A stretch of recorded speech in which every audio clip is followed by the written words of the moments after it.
Hi everyone and welcome to my class. Thank you for joining me and happy Friday.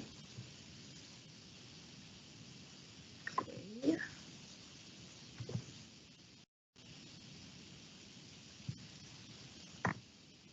There we go. So my name is Kay and that's my email address on the screen. If there's anything that you would like to ask me, anything that you are not clear on, any work that is related with grade 9, please feel free to email me and I will get back to you, okay? All right, so yesterday we did poem analysis. If you were here yesterday, can you please, if you are able to say something on our Q&A box, let me know if you read the poem and what did you think of it, and yeah, anything that you remember from yesterday. But yeah, in the meantime, we did poem analysis yesterday. Basically what I did, I gave you guys some tools on how to analyze a poem, okay? And towards the end of our lesson, we read the poem called The Twins, okay? So today we are going to be analyzing the poem, okay? Awesome. So this is the poem. Before we start reading it again for today, let's just look at some words that I would like to explain to you guys so that you understand the poem better when you get to read it, okay? Right, so feature, the word feature, it means looks, okay? So it's the same thing as looks, okay? And then limb. So I'm just going to explain the words that I have highlighted, okay? Just focus on the words that I have highlighted, okay?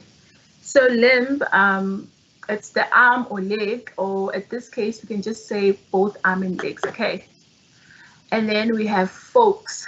Folks, that's people, okay? And then we have kith and kin.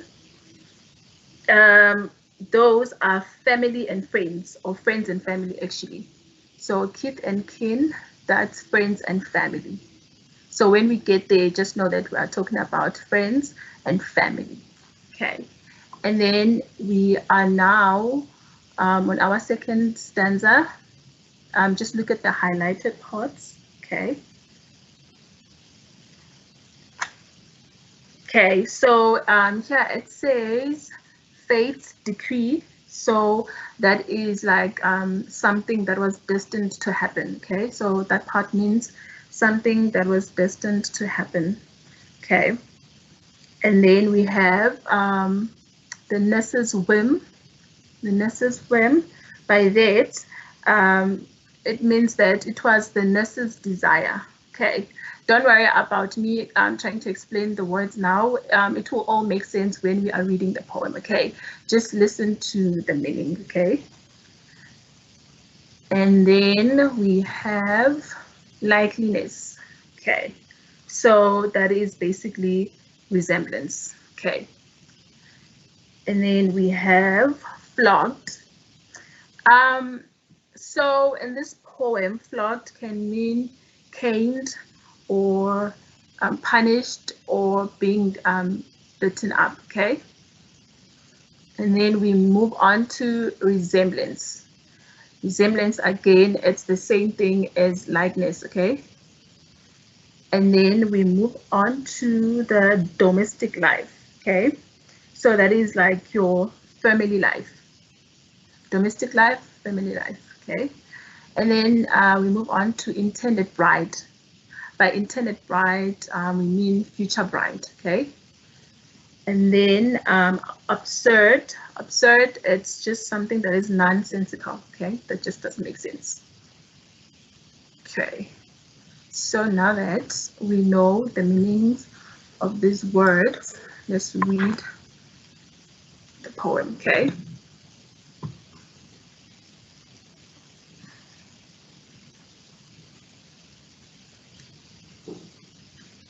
In form and feature, face and limb, I grew so like my brother, that folks got taking me for him and each one for another. It puzzled all our kith and kin, it reached an awful pitch, for one of us was born a twin, yet not a soul knew which. One day, to make the matter worse, before our names were fixed, as we were being washed by nurse, we got completely mixed. And thus you see, by fate's decree, or rather nurse's whim, my brother John got christened me, and I got christened him. This fatal likeness even dogged my footsteps when at school, for I was always getting flogged, for John turned out a fool. I put this question hopelessly to everyone I knew: what would you do if you were me to prove that you were you? Our close resemblance turned the tide of my domestic life, for somehow my intended bride became my brother's wife. In short, year after year, the same absurd mistakes went on, and when I died, the neighbors came and buried Brother John. Okay, I'm gonna play the audio one more time, and then we're gonna start talking about the poem, okay? In form and feature, face and limb, I grew so like my brother, that folks got taking me for him and each one for another. It puzzled all our kith and kin. It reached an awful pitch, for one of us was born a twin. Not a soul knew which. One day, to make the matter worse, before our names were fixed, as we were being washed by nurse, we got completely mixed. And thus you see, by fate's decree, or rather nurse's whim, my brother John got christened me, and I got christened him. This fatal likeness even dogged my footsteps when at school, for I was always getting flogged, for John turned out a fool. I put this question hopelessly to everyone I knew: what would you do if you were me to prove that you were you? Our close resemblance turned the tide of my domestic life, for somehow my intended bride became my brother's wife. In short, year after year, the same absurd mistakes went on, and when I died, the neighbors came and buried Brother John. Okay, that's our poem. I'm just gonna quickly summarize it for you guys. I will summarize each verse or stanza. So while I'm doing that, I want you to have a look at each stanza while I'll be explaining it, okay? Right. So firstly, in this poem, the poet tells us about the difficulties or problems faced by identical twins, but he does this in a funny way, okay? One of the twins is the speaker of the poem, okay, who describes how he got troubles throughout his life due to similar features with his brother, John, okay? So in the first verse, the speaker explains that he looks very much like his brother. So I like that people can't tell them apart, including their friends and family, okay? Now I'll be explaining the second verse, okay? In the second verse, the speaker describes how when the nurse was washing them, she mixed them up so that they were christened incorrectly. So by christened, they were named, okay? So christened means to be named, okay? So they were named incorrectly and they ended up getting each other's name. He also suggests that fate may have had a hand in this, right? Then on the third stanza, so here the speaker tells us about their school days. He claims that he got punished for his brother's naughtiness and foolishness.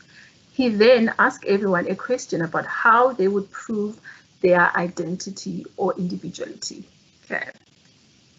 And then our final stanza, here the speaker says that his brother married the person he was supposed to marry. And finally, he claims that when he died, they buried his brother instead of him. Okay, so I hope now the poem makes sense and it's clear. Let's start with analyzing it, okay? All right, so yesterday I gave you tools, remember, on how to analyze a poem, and you can use these tools to analyze any type of poem that you will come across, okay? So I said you need to look at the form, you need to look at the title, the figurative language, as well as the mood and tone, the theme, and the speaker. Okay, so these are the 6 things that you can use to analyze poetry. Okay, so let's look at the form or the genre of the poem. And remember, we said when we talk about form, we are talking about the physical structure of the poem, such as the length of the lines, the rhythm, the rhyme, and repetition. Okay. So I'm very interested in what you guys had to say regarding the form. Right. So what I think regarding the form is that this poem has a rhyme scheme, okay? And just to revisit, the definition of a rhyme scheme is the matching up of sounds and syllables, usually at the end of lines, okay? So I'm just gonna go back a bit. All right, so we see that here, in fact, in almost every stanza, okay? So if you look at limb, and then there's him, limb, him, and then you have brother, another, brother, another. Do you see that brother has other and another has other as well? Same as limb and him, okay? And then we have kin, twin, kin, twin. We have pitch, which. See, pitch, which. Okay, so you can even see that in stanza 2, we have worse, and then we have nurse. Worse, nurse. Just look at the words towards the end and how they sound. And then we have fixed, mixed. Have fixed, mixed. I think you have this here as well. You have dogged, blocked. School, full. All right, we have same, came. So this poem definitely has a rhyme scheme because of the matching up of sounds and syllables, usually at the end of the lines. So that is why we are saying that the form of this poem, it has a rhyme scheme. Okay, move on to the title. So we said yesterday, the title often provides important clues about the poem, okay? So you need to think about the title and how it relates to the poem. So for this particular poem, it's pretty easy. The title is The Twins, and the poem is actually about the twins. Yeah, so the poet tells us about the difficulties faced by identical twins in a funny way. So yeah, what you see from the title is what you got from the poem. Okay, I'm hoping that everybody got that one correct. And then we have the figurative language, of which we said that it's all about the figures of speech. Okay, just have some water. So we said the figurative language is all about the figures of speech, okay? So here we have a couple of figures of speech. I didn't name all of them. I'm sure if there are any that I've left out, please feel free to share them with us on our Q&A, and then we'll read them out loud, okay? So we have alliteration. We know that alliteration happens when words that start with the same sound, not just the same letter, are used repeatedly in a phrase or sentence, okay? Examples from the first stanza, the speaker says, in form and feature, face and limb. So as you can see, we have form, feature, face, and they all start with an F, okay? We also have kith and kin, kith and kin, as well as buried brother John, buried brother. Okay, I'm sure there's actually a couple of alliterations that I've left out, but I want those to come from you guys, okay? You must let me know if you found the same alliterations or there are other alliterations that you guys were able to find, okay? Right. And then the other thing, or another figure of speech that is there, is assonance. Assonance takes place when two or more words close to one another repeat the same vowel sound. Okay. So the sound EE is repeated in C, decree, and me. Okay. C, decree, and me. Okay. So unlike alliteration, so here assonance, it has nothing to do with how the letters appear. It is all about the sound. Okay, as you can see, me doesn't have double E, but it sounds similar to C, me, C, decree. Okay, got it? Done.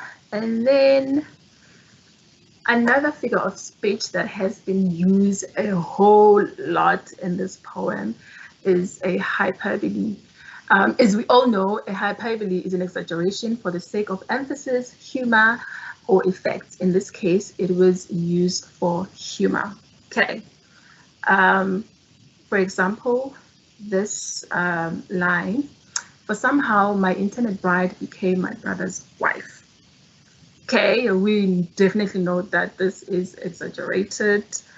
There is no way that his brother would, marry his intended wife. I'm sure even the female or the girl would be able to somehow, after some time, to identify who's who. Okay.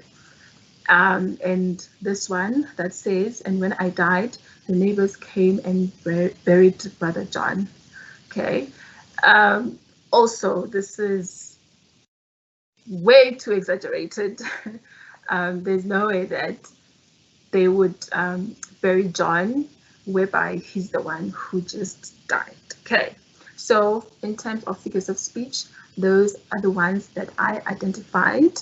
But your homework or even your task right now, if you are able to have the poem in front of you, please send us a message on our Q&A and let me know what other figures of speech that you have found here. I definitely know that there is one more, okay? So let me know what other figures of speech that you have found or that you noticed when we were reading the poem, okay? All right. And then we have the mood and tone, okay? Mood and tone, or tone and mood, right? So remember we said yesterday, the tone of the poem is the writer's attitude towards the subject or the audience, okay? Right. So I would love to hear as well, what do you guys think is the mood of the poem? So I said that the poem is light-hearted, humorous, and playful, okay? Because the speaker makes fun of the relationship between his brother and himself, right? In the first verse, he mentions that people couldn't tell the difference between them, so much so they didn't know the difference between themselves. So imagine you look so much alike with somebody, so much that people, they can't tell the difference between you guys, and even yourselves now, you can't even tell the difference between each other, which would be really odd, okay? Because everybody has like a different personality, right? And then in the second verse, he suggests that luck played a part, but he playfully accuses the nurse of having deliberately switched them so that they got named incorrectly. From there on, the mistakes increased, okay? Then he makes fun of his brother's mistakes at school by attributing them to stupidity and blaming his brother when he got caned, right? In the fourth verse, he even suggests that his brother married his intended bride. And then finally, the speaker claims that when he himself died, his brother was buried. So he himself can't tell the difference between them. Do you see how weird that is? This is all in fun because he wouldn't be able to recite the poem if he was dead. Okay, so hence the poem is very humorous, playful, light-hearted because of the exaggeration that is within the poem. So it makes it so funny. Yeah. So basically, that's the tone of the poem. It is lighthearted, humorous, or playful. So if you have any of the three, you're on the right track. But also, it's very important that you are able to support your answers. Like I did, I said the poem is lighthearted, or humorous, or playful, and then I started stating why I'm saying so. Okay, the stuff that the writer mentioned in the poem, right? Okay. Okay, and then we move on to the mood, right? So we said yesterday, the mood is how we are made to feel as readers, or the emotion evoked by the writer. Okay. For those who are not here yesterday, we said that there is a difference between the mood and the tone. So if you look at the tone here, we said the tone of a poem is the writer's attitude towards the subject or the audience, okay? And we said it's lighthearted, humorous, or playful, and then we stated out the things that support that, all right? So now with the tone, it's how we are made to feel, that is us as readers, or the emotion that is evoked by the writer, okay? So for me, it is cheerful because there's laughter while reading the poem. When I was reading it for the first time, I found it very funny because of the repeated use of hyperbole. It makes it lighthearted. So yeah, it was very funny. Like imagine your brother dying and then they bury somebody who's alive. Okay, I know it doesn't sound so funny, but it's just a bit strange. Also, yeah, him accusing the nurse of doing the mix-up like on purpose, as well as his brother being foolish at school and him having to pay the consequences for his brother's foolishness, as well as his brother marrying the person that he was supposed to marry. So it's just funny. Yeah, it's very cheerful. Okay. But I would love to hear when you were listening to the poem, what was your mood? What emotions were evoked? Okay. Perhaps they might be different than mine, as long as you are able to support your answer. Remember, with poetry, you can analyze it however you want, but it's very important that you are able to support your answer. Okay. All right. And then we move on to the theme of the poem.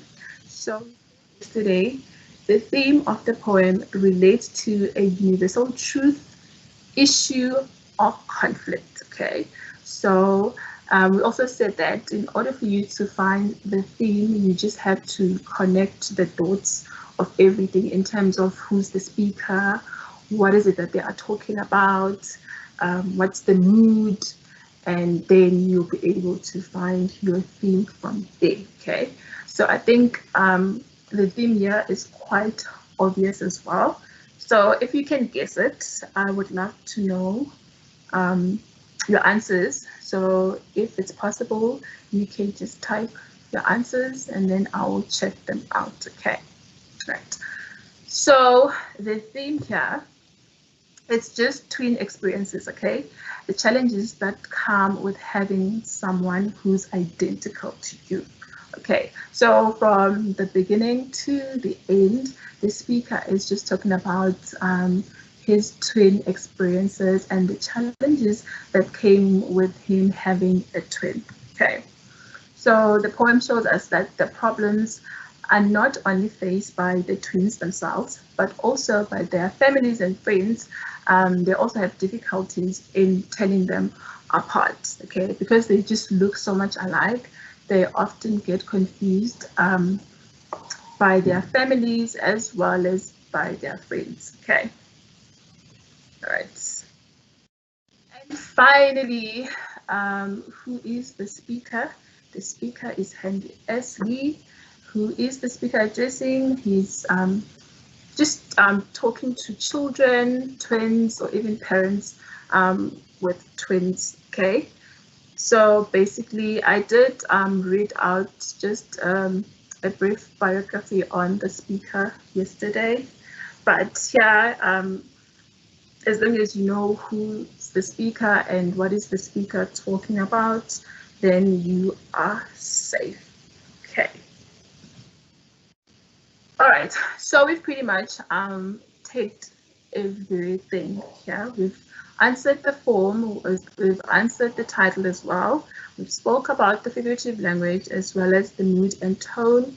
We have talked about the theme as well as the speaker, okay? So these are like the 6 things that you need to look out for when you are analyzing poetry. I promise you, you will never go wrong.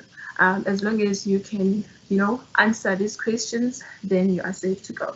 So always bear in mind that you look at the form, okay?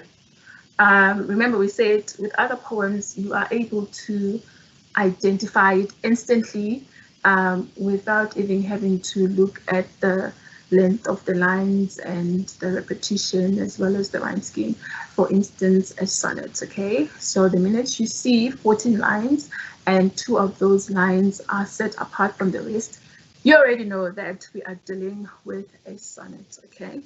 So with this one, I'm not sure if you guys were able to just identify it just by looking. I'm sure you just had to browse a bit to notice that there was a rhyme scheme, okay? Yeah, because I did that as well. I just had to browse through to see, okay, there's a rhyme scheme in this poem, right? And then with the title, in fact, the title, it's also, it's neck and neck with the form as well, because at the same time as you're looking at the form of the poem, you can see the title as well. And we said the title, it helps you to give you a clue on what you're about to read about or the message that the speaker is trying to share, right? And then when we speak of figurative language, we are talking about the figures of speech, okay? Please let me know if you guys would still like me to go through the figures of speech. Yeah, just to teach them again, give out examples, and perhaps some exercises that have figures of speech. If you guys would like me to do that, I will happily do so. But if you are comfortable with figures of speech, then that is fine. Okay. And the mood, remember we said mood and tone are 2 different things, okay? In fact, I want you guys to tell me, if you can, in our chat box, which one is about the speaker's attitude and which one is about the emotion that is being evoked while you are reading the poem, okay? And then the theme, so we said in order for you to be able to identify the theme of the poem, you have to put together the dots, okay? You just have to go through everything in terms of who's the speaker, what are they talking about, what is the mood, and yeah, and how do you feel as well about the poem. And from there on, you will be able to say, okay, this is the theme of the poem, right? And then the speaker. So in most poems that you are going to do, especially for grade 9, there will always be, you always know the speaker, there will always be a speaker. Speaker is the writer of the poem, and your teacher will always tell you just some brief background on the speaker, okay? So you will always get information on the speaker. There are very, very few poems that don't have the writer of the poem. Okay. So I would love to see if there's anything, any questions, any comments on our chat box before I end our lesson. Is there anything, Eugene? Nothing at the moment. Okay. All right, thank you guys so much for your time. I hope you enjoyed the lesson. And for those who were not here yesterday, we said that when we talk about poem analysis, we are talking about the process of breaking the poem down into important elements, okay? And explaining how they work together to create an effect or meaning. So poem analysis is the process of breaking the poem down into important elements. So what we have just done like now, we broke down the poem into important elements, and those elements are your form, your title, your figurative language, your mood and tone, theme, as well as the speaker, okay? Right. So we did that. Okay, I explained what is form, and then I gave you guys answers regarding the poem. So if you do this for all of your poem exercises, you will never go wrong. All right, thank you guys so much. Please let me know. You can let me know via my email address or on our chat box on how you feel about the poem. Did you enjoy it? And after this lesson, are you now confident in analyzing poetry? Are there any other things that I didn't mention that you would like me to focus on our next lesson? Otherwise, enjoy your weekend. Please follow us on social media, and I will see you guys next week. Bye.